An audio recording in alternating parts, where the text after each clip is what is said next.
Agama putuskan 1 Ramadan jatuh pada 1 Maret 2025.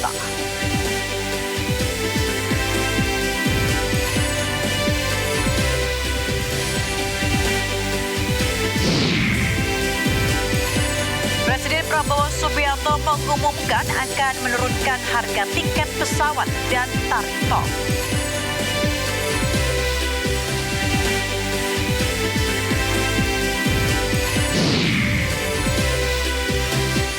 Setelah dinyatakan pilot PT Tritex memecat ribuan karyawannya.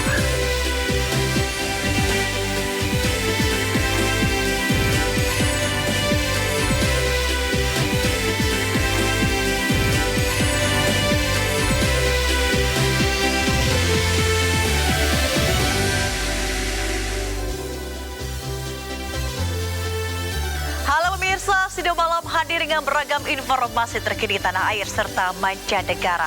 Bersama saya, Mega Latu, inilah Sido Malam. Selengkapnya.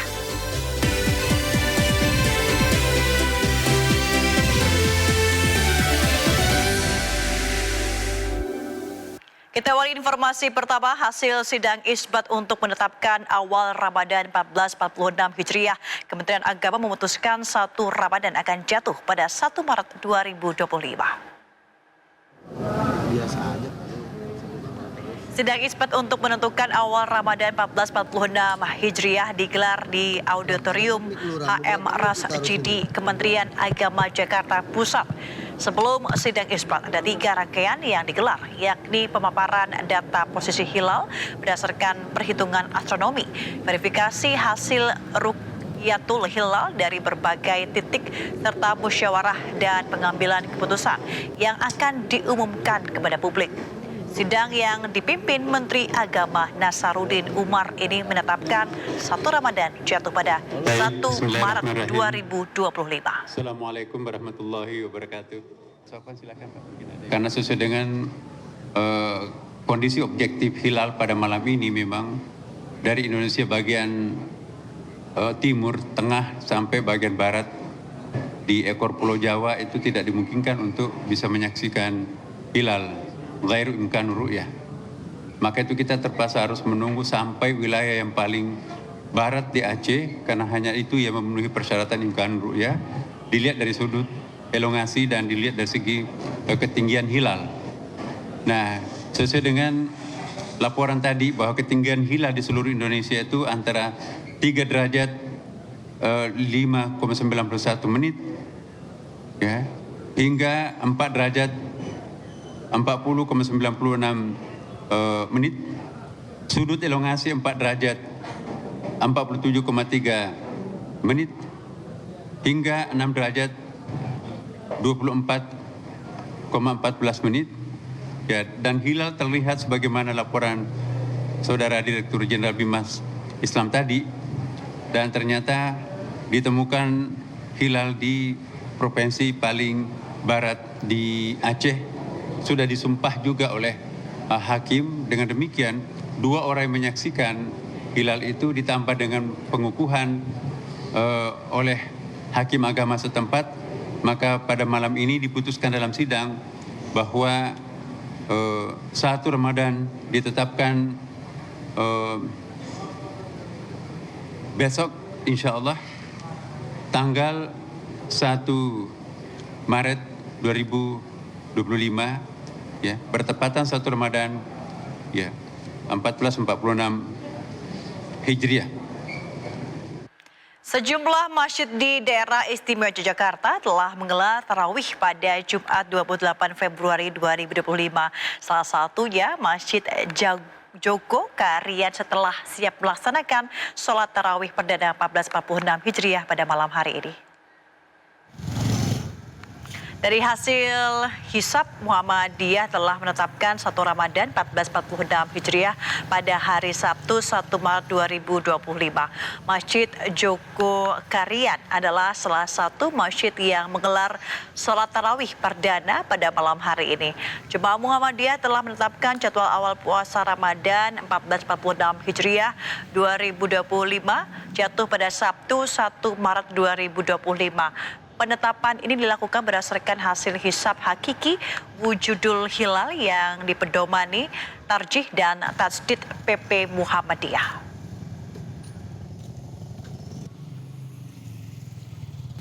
Kalau Jogokarian ini kan Ramadannya terserah masyarakat. Mungkin ada yang mulai malam ini, ada yang belum mulai malam ini. Jadi kalau kami itu hanya melayani saja ya. Kami melayani sesuai dengan keyakinan masing-masing. Sehari sejelang bulan Ramadan, ribuan penumpang kapal memadati Pelabuhan Nusantara, Kota Parepare, Sulawesi Selatan. Para penumpang ini umumnya ingin melaksanakan ibadah puasa di hari pertama bersama keluarga di kampung halaman. Ribuan penumpang kapal asal Samarinda, Kalimantan Timur tiba di dermaga Pelabuhan Nusantara, Kota Parepare. Sebagian besar penumpang yang tiba ini lantaran ingin pulang ke sejumlah daerah di Sulawesi Selatan. Sejumlah penumpang mengaku sengaja izin tidak bekerja karena ingin pulang kampung dan berkumpul bersama orang tua sekaligus untuk melaksanakan puasa pertama bersama keluarga di kampung halaman. Dari Samarinda, ini mau ke mana nih rencananya? Ke Bone Selatan. Mau ke Bone. Memang puasa pertamanya nanti rencananya memang di kampung. Iya. Oh, itu tiap tahun Pak? Apa? Tiap tahun. Tiap tahun pulang pertama untuk puasa pertama di kampung ya? Orang tua di situ semua Pak? Fantasi. Oh, jadi tiap tahun ini rutin. Pemirsa, Presiden Prabowo Subianto telah menyiapkan secara matang mengenai fasilitas transportasi dan pelayanan publik saat mudik Lebaran 2025, serta menurunkan harga tiket pesawat dan penurunan tarif tol. Hal ini disampaikan Presiden Prabowo dalam keterangan pers jelang Ramadan 1446 Hijriah di Pangkalan Angkatan Udara TNI AU Halim Perdana Kusuma. Saya ingin mengucapkan selamat menjalankan ibadah puasa Ramadan bagi semua umat Islam yang menjalankannya. Juga mohon maaf lahir dan batin. Semoga ibadah kita diterima oleh Allah SWT. Saya dalam beberapa pekan terakhir terus memantau perkembangan situasi produksi dan harga-harga pangan. Dan saya juga sudah menyampaikan instruksi kepada Menko Pangan, Menteri Perdagangan, Menteri Pertanian, semua menteri terkait untuk memastikan ketersediaan bahan pokok dan mencegah adanya kenaikan dan lonjakan harga yang spekulatif. Ini kita harus bekerja keras supaya seluruh rakyat, terutama rakyat paling memerlukan, harus dapat menjangkau harga bahan-bahan tersebut. Dan saya yakin dan percaya kita akan lakukan itu, dan sudah kita lakukan itu. Tidak hanya pemantauan, tapi mengambil langkah-langkah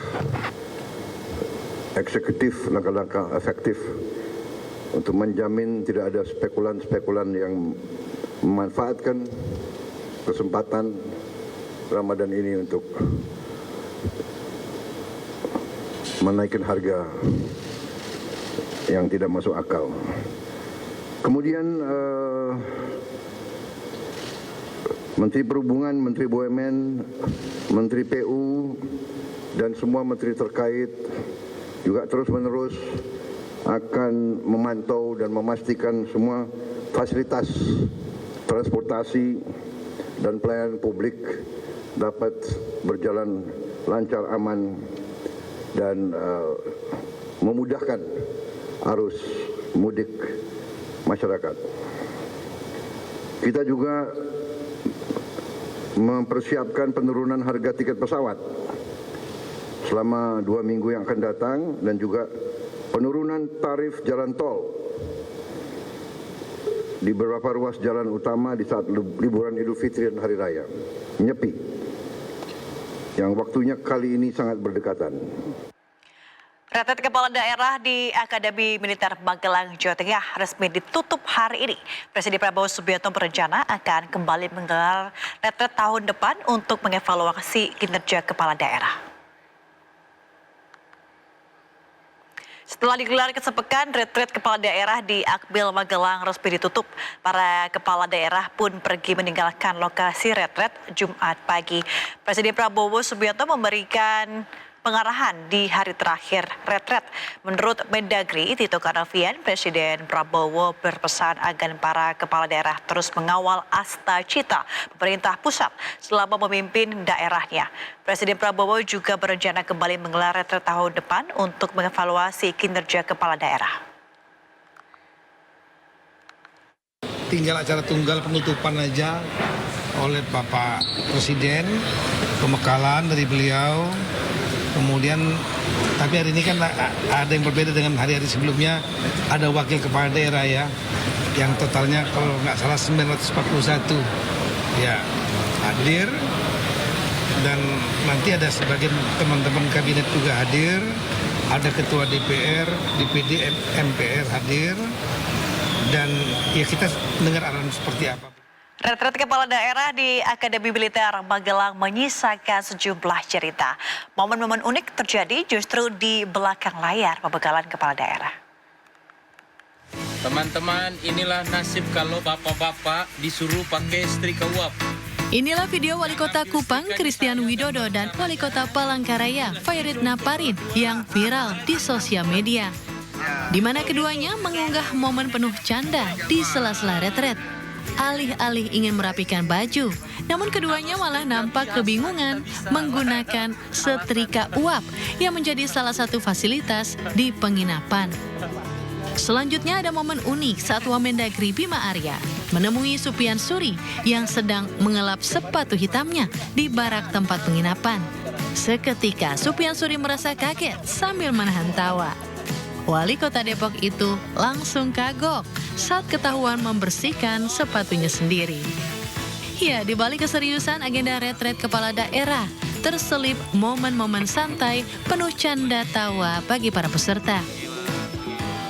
Retret di Akmil Magelang, Jawa Tengah, selain untuk mensinkronisasikan visi dan misi pemerintah dan para kepala daerah, juga bertujuan untuk mempererat kebersamaan dan meningkatkan disiplin kepemimpinan. Ini sangat baik bagi para kepala daerah, cuma mungkin sekedar masukan biar jadwalnya tidak terlalu padat, sehingga kami juga punya waktu interaksi dengan para kepala daerah yang lainnya. Mungkin lebih diperbanyak diskusi-diskusi dalam kelompok kecil, saling berbagi untuk daerah-daerah yang unggul dalam segi misalnya peningkatan PAD, misalnya dalam rangka SPBE atau digitalisasi birokrasi. Ketika orang-orang ini, para kepala daerah ini punya kemajuan-kemajuan daerahnya bisa di-sharing dengan kepala-kepala daerah yang lain. Baik buat kami kepala daerah, di mana dari sisi disiplin waktu dulu ya, kita jadwalnya sudah begitu padat sampai jam 21 dan semua pemberi materi itu, narasumber itu ya berkompeten dan dengan materi-materinya yang cocok buat kami di daerah. Harapannya dalam periode ke depan, Indonesia memiliki para pemimpin yang bisa diandalkan dan menjadi tumpuan yang baik bagi masyarakatnya. Tim Liputan melaporkan. Momen menarik juga terjadi ketika Presiden Prabowo Subianto, Presiden ke-6 Susilo Bambang Yudhoyono, dan Presiden ke-7 Joko Widodo bernyanyi bersama di sela acara retret kepala daerah di Magelang. Mereka menyanyikan lagu Kamu Gak Sendirian dan Koyo Jogja Istimewa.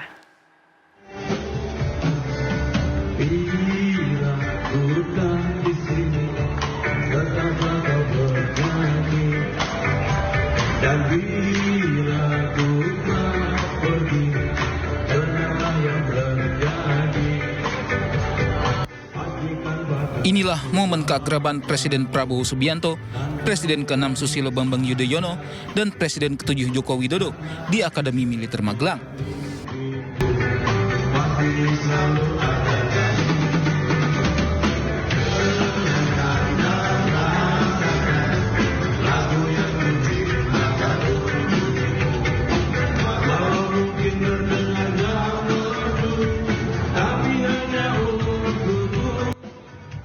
Bersama mereka menyanyikan lagu Kamu Nggak Sendirian karya band Tim X. Momen ketiganya nyanyi bareng terjadi saat gala dinner retret kepala daerah pada Kamis malam.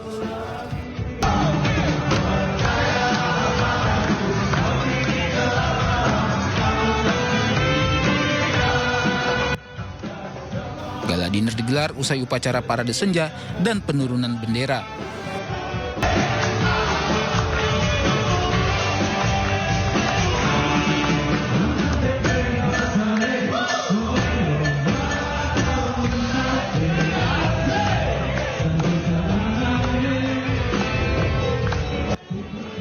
Prabowo, SBY, dan Jokowi juga menyanyikan lagu Koyo Jogja Istimewa karya Underboy Gang.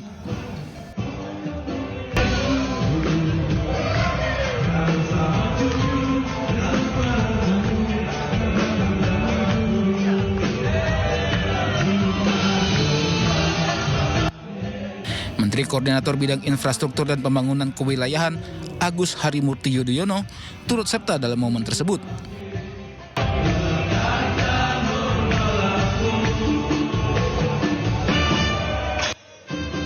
Kehangatan suasana makin terasa dengan antusiasme para peserta retret.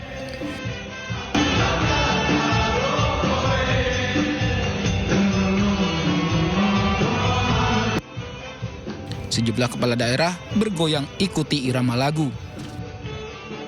Momen kebersamaan di sela agenda kenegaraan ini menjadi sorotan publik, menunjukkan sinergi antara pemimpin negara lintas generasi.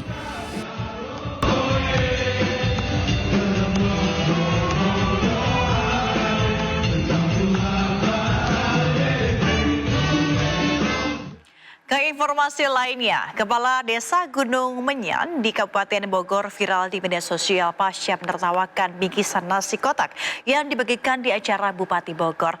Melalui video call, Deddy Mulyadi, Gubernur Jawa Barat, tegur tingkah kepala desa yang dinilai tidak pantas. Ini teh ibu teh kenapa bikin rame-rame, bikin heboh-heboh. Ini Bogor udah 2 kali 3 loh Bogor. Yang satu masalah mobil dinas, yang satu ibu buat tentengan bikin repot seluruh Indonesia. Yang satu lagi rombongan pakai motor dinas ke Baduy kalau nggak salah. Aduh, kenapa ini teh? Gubernur Jawa Barat Deddy Mulyadi menghubungi Kepala Desa Gunung Menyan, Kabupaten Bogor, Wiwin Komalasari melalui video call. Assalamualaikum. Ini baru kali ini saya bawa apa? Bawa berkat. Ini bawa berkat nggak? Deddy menegur Wiwin terkait video viralnya yang membawa bingkisan nasi kotak usai menghadiri acara pelantikan Bupati Bogor Rudi Susmanto dan Wakil Bupati Bogor Ade Ruhandi. Wiwin tertawa sambil menunjukkan nasi kotak yang dibawanya. Unggahan ini menuai pro dan kontra di kalangan netizen.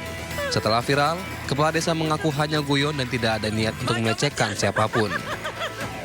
Tapi tidak ada dalam diri ibu harapan bahwa ketika bawa besek itu ibu teh kecewa. Kenapa harus dikasih nasi dus? Tidak dikasih yang di dalamnya ada sesuatu yang bisa dibawa pulang gitu. Ada nggak pikiran itu? Nggak ada sama sekali, Bapak. Oh, nggak ada. Nggak ada, Bapak. Nggak ada sama sekali. Nggak ada, ya. Jadi itu memurni keherian. Murni, Pak. Oh. Murni sekali gitu. Terus itu Pak Wakil Bupatinya kan marah nyuruh ibu dipecat. Terkait hal tersebut, Wiwin menyampaikan permohonan maaf dan berjanji akan berhati-hati dalam membuat serta mengunggah konten di media sosial. Kita tidak ada niatan untuk menghina ya, melainkan seru-seruan gitu. Kita dapat makan itu kan di besek ya, dan kita tidak makan di sana, melainkan kita dibawa di teng-teng dan kita seru-seruan seneng gitu. Nah mungkin di situ ada kata-kata geli. Geli itu bukan berarti jijik, melainkan itu lucu gitu. Kalau saya sendiri pribadi orang Sunda ya, jadi berbicaranya lucu ya, kita seru-seruan bawa teng-tengan ini, bawa berkat ini, lucu banget gitu, senang banget gitu, karena kita memang mau makan bareng-bareng di parkiran gitu. Berdasarkan arahan Bupati dan Wakil Bupati Bogor, Kadis Wiwin akan segera dipanggil untuk memberikan klarifikasi lantaran telah membuat gaduh masyarakat. Kejadian tersebut menjadi cermin tantangan yang dihadapi pejabat publik dalam era digital. Tim Liputan iNews melaporkan. Tersangka mega korupsi BBM Pertamina kini bertambah menjadi 9 orang. Informasinya sesaat lagi di Sindo Malam.